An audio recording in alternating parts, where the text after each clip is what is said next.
When it comes to unknown parts of modern history, some of the most interesting in my view are the remnants of an empire that lasted way longer than it should have. From the British controlling Belize all the way till 1981, to the Portuguese controlling Macau all the way till 1999, and to even the French still controlling, French Guyana to this day. It really makes you see how recent history is and just how much reach the European nations had over the world. But one of the most untalked about remnants are the Spanish ones in Saharan Africa, and the even more untalked about war between Spain and Morocco over a part of it from 1956 to 1958. This conflict, known today as the Ifni War, is a very interesting war that shows how Spain tried holding on and how the Moroccans tried moving forward, and even had both sides using pre-World War II weapons and equipment nearly 2 decades later. So today, let us take a look at one of the most untalked about but weird wars since World War II, and understand how it was important for both nations involved. So with that all being said, let us begin.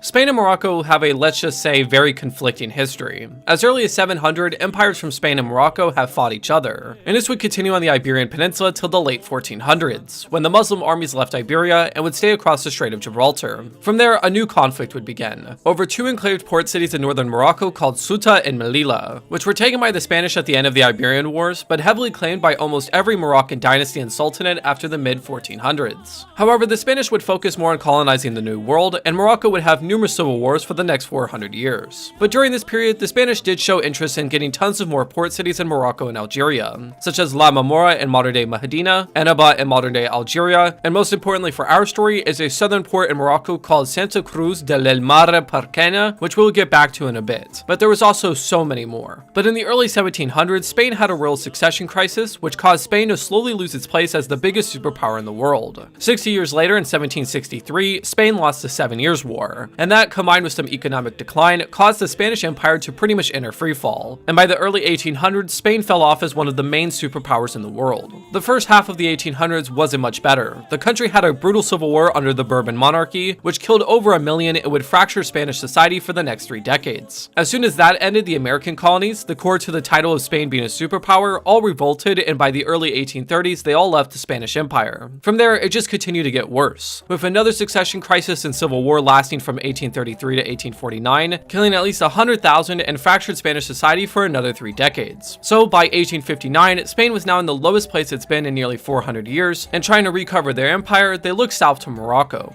As mentioned just before, the Spanish attempted to take nearly a dozen ports in Morocco, all of which failed one way or another, or just ended up with them getting an isolated rock that they would have to put a base on. The only successful ports in Morocco were Ceuta and Melilla, but they were being raided off and on by Moroccan tribes. So seeing to secure their ports and possibly get a foothold in Morocco, Spain invaded in 1859. This war lasted nearly a year and was a much needed victory for Spain, and in turn they got to fully claim Santa Cruz de la Mar Parkena again, which was abandoned after a few years in the 1500s. In the late 1800s, Spain continued to fall apart, with another civil war and losing a war to America in 1898, which fully removed all territories outside of Europe and the coast of Africa. But to try to restore honor and to make Spain still have some place in the world stage, they participated in the Berlin Conference to split up Africa, choosing to get a few pieces of land in modern-day Equatorial Guinea, Western Sahara, and planned to get some big piece of Morocco. However, as the Spanish waited fearing the other powers, they lost a good portion of Morocco, only getting the northern 6th in 1904, with the French getting the rest. In 1909, the Spanish would finally advance into their claimed lands and would suffer constant defeats and endless insurgencies against Moroccan tribes, most notably at Anouel in 1921, which was one of the worst modern European defeats to an African army in history. But by 1927, the Spanish finally got control over northern Morocco, and only after 80 years of not asserting their control, the Spanish finally landed in Santa Cruz de la Mar Parkena and renamed it to just Ifni in 1934. And with that, the story of the Ifni War can begin.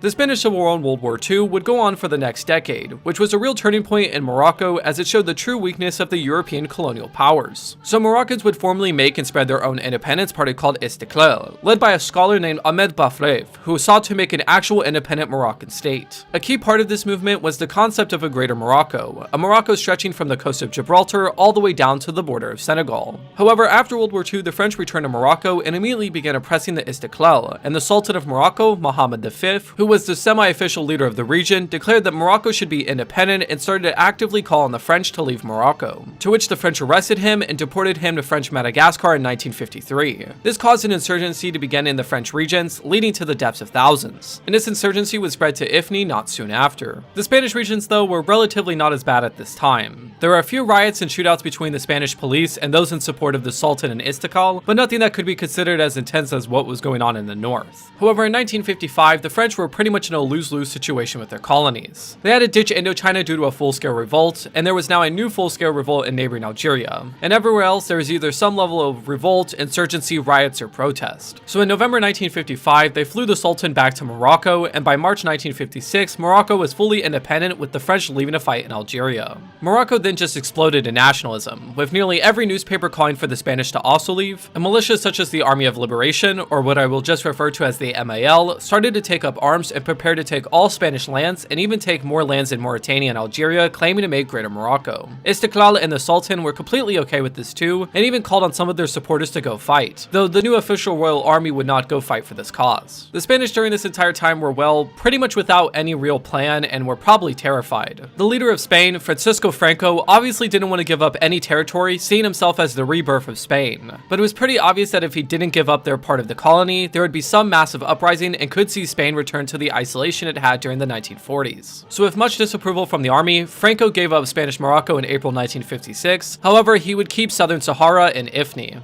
This wasn't enough for the MAL, so the leader of the militia, Ben Hamou, went to Spanish officers in Ifni and demanded them to give up the region, to which they said no. So he would start building up his army and send a few militias in every now and then to begin fighting the Spanish for the rest of 1956. The Spanish, realizing that the MAL was probably going to do a full-scale invasion, started sending paratroopers and military equipment into Ifni, and by August 1957, a full-out war began for the port city.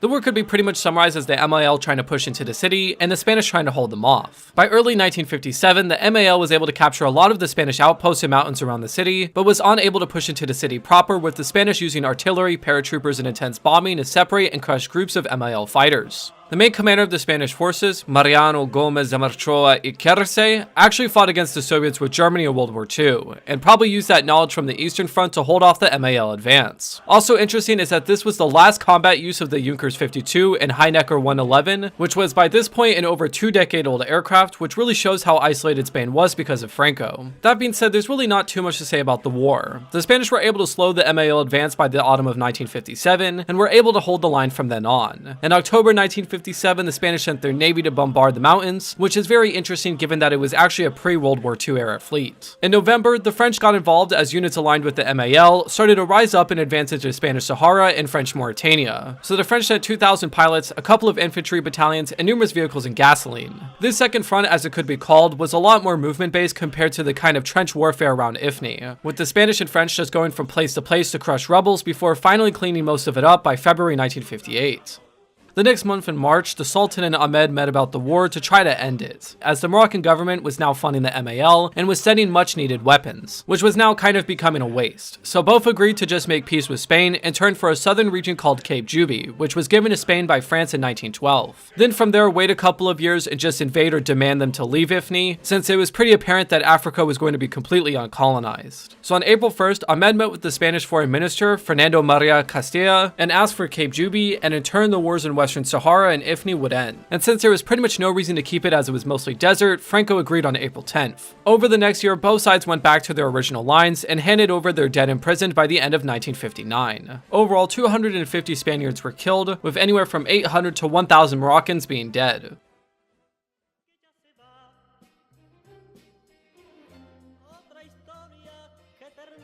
The next decade and a half, Morocco and Spain argued over South Sahara and Ifni. Eventually, the Spanish left Ifni, now being renamed to Sydney Ifni in 1969, as it really was not that important and was just a thorn with the United Nations and Morocco. In the early 1970s, independence movements began in Western Sahara that called for a separate state both from Morocco and Spain. And as Franco was dying and the colony was only of 3 left in Africa at that time, Spain relented and let go on November 14th, 1975. Since then, Sydney Ifni and Cape Juby has pretty much become a part of Morocco fully, with with no real problems. But the conflict over South Sahara either being under Morocco or separate control led to a brutal civil war for the next 15 years, and the conflict still goes on to this day. Spain and Morocco's relationship has mostly stabilized since 1975, though the main issue surrounds immigrants going into and who should really have Ceuta and Melilla, and two other island bases Spain controls. That being said, the post-1975 conflicts probably deserve their own video, but for now Spain and Morocco remain very good trading and diplomatic partners, ending at least what seems to be centuries of oppression, war, and conquest. Overall, the Ifni War was pretty unnecessary. It was pretty much useless for Spain to keep and made little to no difference after giving it up.